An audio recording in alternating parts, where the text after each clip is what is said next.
Bismillahirrahmanirrahim. Assalamualaikum warahmatullahi wabarakatuh. Hello everyone, we meet again. Jadi di video kali ini saya akan membahas tentang vocabulary building untuk mata kuliah ICT INELT Media, dan ini sebagai contoh materi ajar untuk nanti saya mendemonstrasikan website untuk mengevaluasi materi pembelajaran tersebut. Jadi inilah vocabulary building. So on next slide. So before I begin, saya akan memperkenalkan diri. Perkenalkan, nama saya Marzugo Nabigo dengan NIM yang tertera, dan dosen pengampu mata kuliah yaitu Dr. Mujahidah, SPDI, MPD. Dan saya dari Universitas IAIN Parepare dengan prodi Pendidikan Bahasa Inggris. Dan next slide. Jadi kita mulai. Apa itu vocabulary building? Jadi vocabulary building sendiri adalah proses meningkatkan jumlah dan pemahaman kosakata seseorang dalam suatu bahasa. Dan ini melibatkan pembelajaran kata-kata baru, memahami arti, penggunaan dan konteksnya, serta kemampuan menerapkannya dalam berbicara, menulis, membaca, dan mendengarkan. Next slide. Dan tujuan pembelajaran dari vocabulary building ini, yang pertama itu peserta didik mampu mengenal kosakata baru berdasarkan tema tertentu. Dan yang kedua, peserta didik mampu menggunakan kosakata dalam kalimat sederhana dengan tepat. Dan yang ketiga, peserta didik dapat mengembangkan keterampilan berbicara dan menulis menggunakan kosakata yang dipelajari. Dan next slide. Itu adalah manfaat dari pembelajaran vocabulary building. Dan yang pertama itu meningkatkan kemampuan membaca dan menulis. Jadi dengan lebih banyak kata, peserta didik dapat membaca lebih banyak dan menulis dengan variasi kosakata. Dan yang kedua, meningkatkan kemampuan berbicara.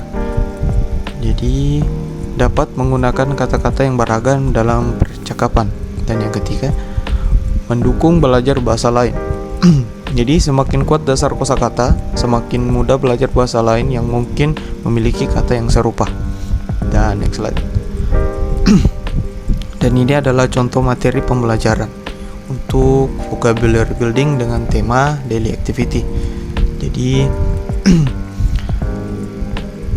pelajar atau siswa bisa disuruh membuat kosakata dari daily activity mereka, seperti wake up, take a shower, eat breakfast, go to school, do homework, and go to bed. Dan untuk seperti task atau tugas yang bisa diberikan kepada pelajar atau siswa, kita bisa membuat siswa atau pelajar menggunakannya dalam kalimat, seperti I wake up digunakan menjadi I wake up at 6 am, and do homework bisa digunakan menjadi after I do my homework.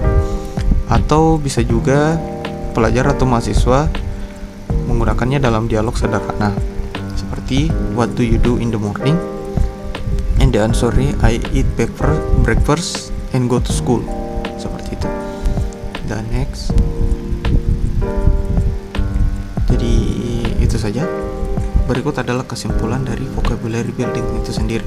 Jadi vocabulary building adalah fondasi penting untuk menguasai bahasa Inggris atau bahasa lain secara menyeluruh. Jadi membangun kosakata sangat penting untuk meningkatkan keterampilan bahasa Inggris. Dengan menguasai kosakata yang relevan, peserta didik dapat lebih percaya diri dalam berkomunikasi. Latihan yang konsisten akan mempercepat proses pembelajaran kosakata. Oke, let's move to the evaluate based technology.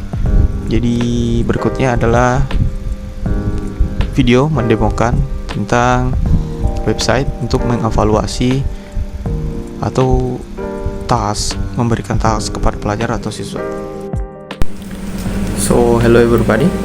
Jadi website yang akan saya demokan untuk mengevaluasi yaitu Socrative.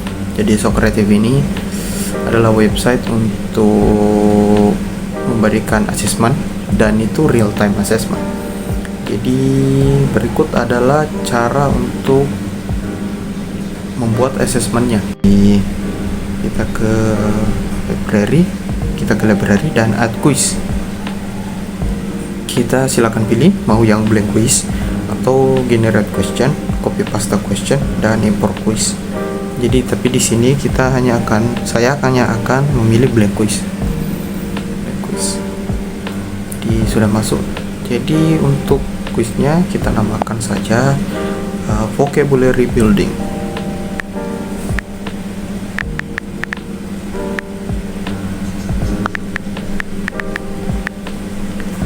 Dan oke. Di sini di sebelah kiri ini kita bisa melihat ada add blank question. Jadi di situ ada 3 pilihan, bisa multiple choice, true or false, or short answer. Dan di sebelahnya itu ada AI assistant.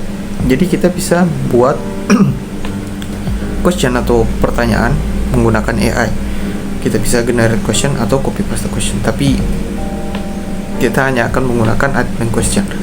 Yang pertama multiple choice. Jadi kita bisa mengupload image atau video, tapi ini durasi pendek. Dan di sini kita bisa menulis tasknya itu apa atau tugasnya itu apa. Let's just say what do you do in the morning?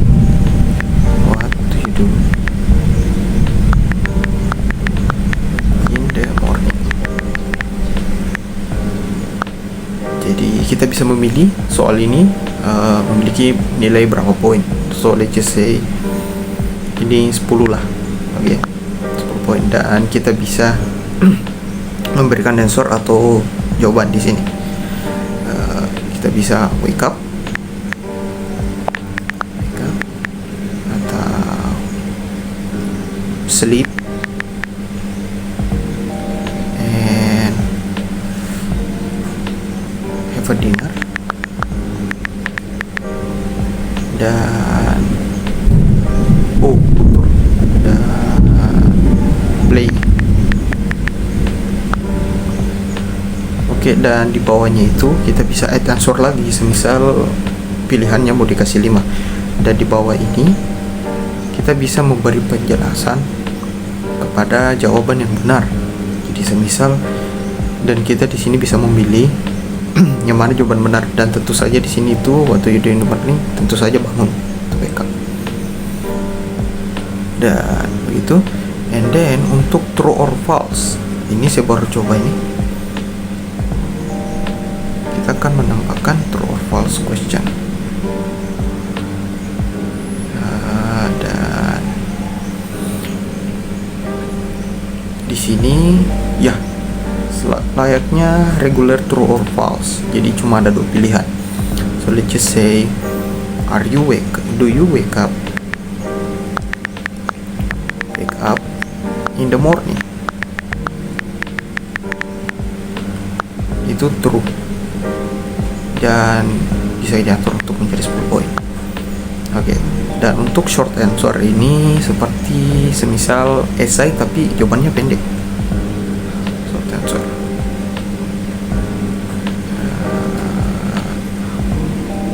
Jadi yang ketiga ini yaitu short answer. Jadi kita bisa memberikan semacam esai. Jadi kita bisa mungkin sebagai contoh buat kalimat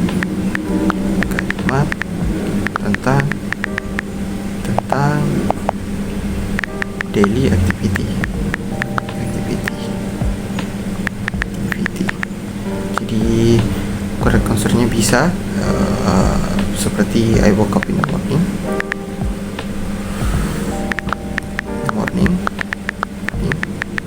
Atau I take a shower.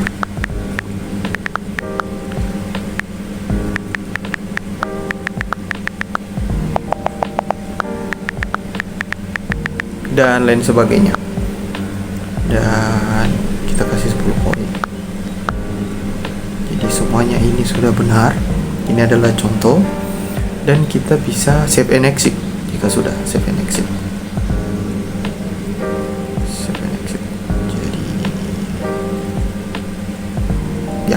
Sudah selesai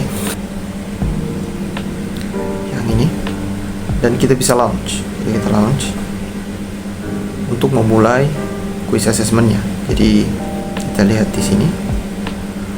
Jadi kita juga bisa memantau siswa secara real time, mereka jawabnya salah atau tidak. Dan untuk siswanya sendiri kita bisa pindah, kita akan pindah. Nah, di sini ada room name. Jadi room name di sini kita memakai yang ini. Yang ini nih. Yang Hugo 1117. Ini adalah room ID-nya. Jadi kita salin, kita klik bell, join. Kita masukin nama dulu, Abdul. Dan di sini, jadi kita bisa lihat. Jadi what do you do in the morning? Jadi siswa atau pelajar bisa menjawab sesuai dengan soalnya. Dan di sini kita tahu A itu jawaban yang benar. Jadi kita akan memilih A. Sebentar, sor. Oke, jadi kita bisa lihat itu benar. Dan next, do you wake up in the morning? Di sini kita akan membuatnya salah saja. False. Nah, jadi itu ada pemberitahuan kali ini incorrect. Jawaban yang benar itu adalah true. Dan buat kalimat tentang daily activity. Jadi I woke up in the morning. Ya, sudah terlihat kan pilihannya yang mana benar. Oke, dan kita bisa pindah ke sebelah lagi. Dan kita bisa melihat progres Abdul di task atau asesmennya. Kita bisa lihat dia salah, ada yang satu salah, dan ada 2 yang benar. Dan ini bisa banyak, tergantung dari berapa siswa yang dimiliki. Oke. Jadi ya, itulah tadi contoh materi pembelajaran dan website untuk mengevaluasi atau memberikan asesmen kepada siswa. Dan bisa dibilang Socrative sendiri ini lumayan menarik karena itu gratis dan tidak berbayar, walaupun ada versi pro-nya. Dan Socrative ini mungkin hampir mirip dengan Kahoot atau Quizizz. Ya, mungkin sekian saja untuk video pembahasan kali ini. Terima kasih sudah menonton, and see you in the next video. Adios.